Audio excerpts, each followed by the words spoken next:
Welcome to Real Leaders with Roshini, the podcast with real talk, real questions, real insight, and we hope real inspiration. For real.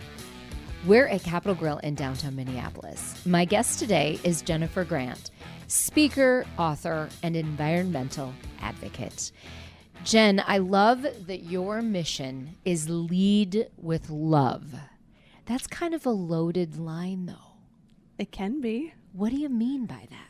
For me, the mission Lead with Love is self, others, earth. So everything falls underneath that umbrella to lead with love. And really, for me, it started out as self and others and more along the lines of, you know, the old adage, treat people how you want to be treated. So it started from that, but it also stemmed from this idea that if I'm choosing to lead with love, with kindness, compassion, and grace, then I know that I'm responding to people in the highest way possible. I'm leading from a place that allows me to serve the best way that I can. So it's really just a guiding post. It's really a guidepost for me. And you take it seriously. It's, you know, obviously in your writings and your stage work. But I also like that you say, you know, these words, self, others, earth. You do start with self. And it sounds like that's a wellness situation. Absolutely. We can't serve from an empty cup. And I would take that a step further. We can't serve if our cup isn't overflowing. And I have a statement that I share, leading with love starts from within. Otherwise, there's no love at all. Wow, that's really profound. So many of us try to serve others first. And when I started this journey, that was my big thing. Serve other people, serve other people. And as I started teaching and talking about that, I realized people are like, but I'm already drained. And people would allow themselves to become a doormat and to be walked on. And so that's when I took a step back, because it started out leading with love for others. I want you to serve other people because we need more kindness. We need more grace and compassion. But if we're not giving that to ourselves first, we're completely missing the mark. And, you know, this goes beyond even just making sure you get a massage once a month or something Absolutely. like that. So what is your prescription to people who aren't quite at that place where they're really taking care of themselves and letting themselves serve themselves first? Oh, that's such a big question. Oh, my goodness.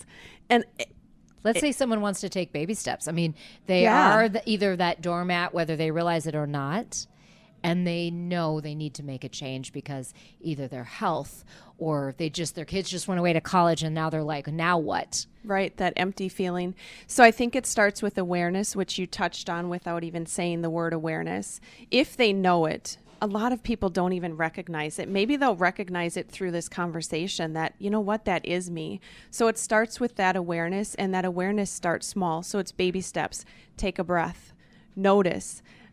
Be mindful before you act. You know, really ask yourself, do I want to do that, or am I doing it for someone else? Is that something that I truly want to participate in, or am I doing it because I feel obligated? So I would start with those things, and then notice, where can you add in those little extra things? Maybe it is a massage, but it's probably not a massage. It's probably getting up off the couch and going to do something for yourself. Go for a walk, get in nature, move your body, start shifting some of those endorphins so that you can start to treat yourself better. How does food play into all of this? Oh my gosh, how much time do we have? It's huge, right? We know this. I was talking to someone the other day, and we were talking about food, and she was saying how I just eat because I need to consume so I can keep going. And I appreciate that statement because it speaks to the fact that food is fuel. And if we look at what are we putting in our cars, are you going to put in a fuel that doesn't serve your car? If you have a gas car, you're not going to put in diesel. So how are you treating your body? What are you giving it? And let's just be honest. If you want the cake, have the cake, but don't complain about how you're feeling. If you want to feel better, then eat better food. Or maybe have the cake, but the cake is not the only thing you eat. Absolutely, yeah. Enjoy the cake. I'm a big proponent of enjoying your treats and your things, but is that your primary source of fuel? Because that's not the best fuel we can use. So you've grown the Lead with Love mission to really encompass the earth too. Yeah. Yeah. And you are an environmental advocate. A passion for you is a zero waste lifestyle. I want to get into that shortly, but first, let's start with you were selected to go to the Climate Reality Leadership Training that is led by former Vice President Al Gore. The first one you went to was in August 2018. What does that even mean? Like, what were you doing there? The training itself is a 3-day training, and it's all about getting the attendees. There were 2,100 attendees at that training, getting the attendees to understand the climate crisis, and then how can we act on it, teaching us his presentation. If you've seen his movies, An Inconvenient Truth or The Inconvenient Sequel, it's about understanding the presentation so that we can come forward and act in a variety of different ways to help share this message and mission. Now that you've been back a couple more times, you're a mentor in that process, you're the chair of the St. Paul chapter of Climate Reality, what has this in your life now meant? Well, let's go back to the mission, lead with love for self, others, and earth. For me, it's a lifestyle. For me, it's how am I choosing to show up? What I realized on my mission to lead with love, as I said, it started out for others and then I added in self, and it was self and others for a long time. But then through a personal circumstance, earth came forward for me, and my journey actually began before I went to this training. But what it means for me is that every day I'm asking those same questions. If I'm going to lead with love for self, others, and earth, what am I going to do in a way that supports earth? And it's not even about whether you believe in the climate crisis or not. For me, it's about why do we have to have so much trash in our home if we can choose a different option? If it's an option as easy as going back to hankies instead of using tissues, why not? If I can get rid of paper towels by using cloth dish rags, why not? So it's not even about the climate crisis. It is for me personally, my personal mission, it certainly is. But when I speak to people, some of them get turned off. So for me, it's a lifestyle. It's about educating people on a lifestyle to start making small changes. And it's amazing how that education can come in small doses, because I remember chatting with you several months ago, maybe even a year ago now, about how much it takes to recycle glass. And just that conversation, Jen, when I'm in stores and deciding, okay, what material should I buy? I now don't really want to buy glass jars. I mean, it's interesting, the little bits and pieces we pick up. So most of the world, most of the United States, I would say maybe are in my boat where we don't have that level of education on this that you do. Sure. But I don't want to be a polluter. I don't want to have a big carbon footprint. So how can you make it real for those of us who want to do good, but we don't know all that you know? Yeah, I think it's a great question, and it's one that comes up a lot. People, when I first got into this arena, we'll say, and I found a group that was leaning into this as well, there's a lot of shame in this area, which is why I attached it to part of my project of Lead with Love, because I'd rather see 1 million people doing something like this imperfectly than 10 doing it perfectly. So for me, it's all about getting started small, and a great way to start is checking your trash and start to notice what are my biggest sources of trash. And we had already leaned into composting, so we got rid of a lot of the food scraps, which is a great conversation to have at some point.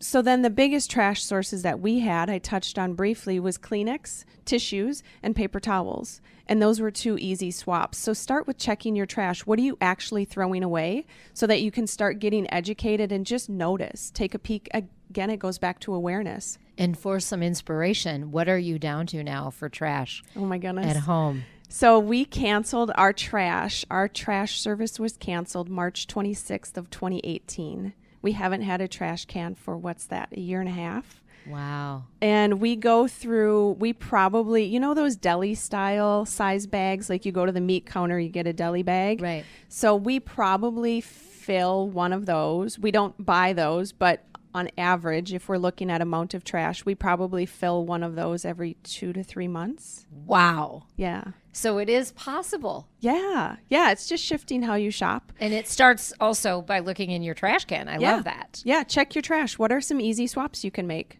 So many of us, for me, one of the things that we changed out.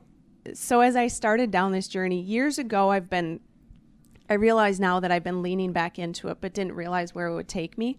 So years ago, we switched our dish rag to one of those compostable sponges. And I was like, ooh, I'm doing better. My sponge will be composted after. And then as I started diving into this, I'm like, why not just go back to a dish rag like we always used? Growing up, I'm sure you remember, Roshini, and then you up, wash it. We always have dish rags, right? You throw it in the laundry after a few days and you call it good. Exactly. But somewhere along the way, we've gotten to believe that I need to have this special sponge that someone told me I have to have. You don't. And I love too how, some of the younger people in our lives, our younger daughter when she's home from college and over at our place eating, even before we set the table, or if she's setting the table, she'll say, well, where are the cloth napkins? Love it. And that's such a great reminder to me. Yeah. So that when it's just me and my husband, I'm also thinking, okay, we should use the cloth napkins tonight. Absolutely. So it's those little things. Yep. It doesn't have to be this big, everyone is going to go to some big training for 3 days, because that's not possible for everybody. Absolutely. But we can take it step by step. Yeah. And I don't expect people see what I'm doing. They're like, oh, I could never do it. Why bother? And I'll be the first to tell you, A, I don't get it right all the time. I'm not perfect. And I also, B, know that I jumped in with both feet. And if you're willing to just tiptoe, I'll help you. I'll show you. Let me know what you're interested in doing, and we can support it along the way. To that end, give people your website so they can find you. My website is lovejengrant.com. Very easy. Yeah. A very unique fact about you is in your past, you worked as a corrections officer at an all-male maximum security prison. True story. Isn't that crazy? I did not know that about you until now. How has that affected your life? And do you draw on any of that time in your Lead with Love mission? No one has ever asked me that before. That's a big question. So I went to school to be an FBI agent. And Wow. During that time, I worked at this prison. I was young. I was a young new mom as well. So I was early 20s when I worked there. I worked there about a year and a half. And here's what I pull from that. And I've never even considered this before your question. Even in that time, I remember seeing myself as being kind. I remember the other officers telling me, like, you have to be careful because they will take advantage of you. You're too nice, they're probably saying. Yeah, they would say, I'm too nice and they're going to take advantage of me. I'm like, and I would respond with, we're in a prison. Like, they can't take advantage of me. I'm not planning to meet them anywhere. So why not be kind? I remember my grandma growing up always taught us kindness. Like, we can always give kindness. We can always be kind. So why not treat them with kindness? Certainly they've made mistakes, done things wrong, but that doesn't mean I'm here to judge them or be their jury. They've been through that. My job is kindness. And what I realize now is that has been a gift in how I go forward, because if I can be kind to some of the hardest criminals that we can come in contact with, I can be kind to anyone. Speaking of kindness, the Dalai Lama definitely is the forefront of my brain. In fact, he's my dream interview conversation. Wouldn't either that be interview on the amazing? radio or a conversation. When for you get that, Real I'll be Leaders with sitting next to you. Yes, I'll have an audience. That is my dream conversation. Who are some of the beacons for you out there in the world when it comes to kindness and love? He's one of them, for sure. Dalai Lama, Mahatma Gandhi, Oprah in a variety of ways. Oprah talks about legacy and how do you want to land. Speaking of legacy, Maya Angelou. I love Maya Angelou.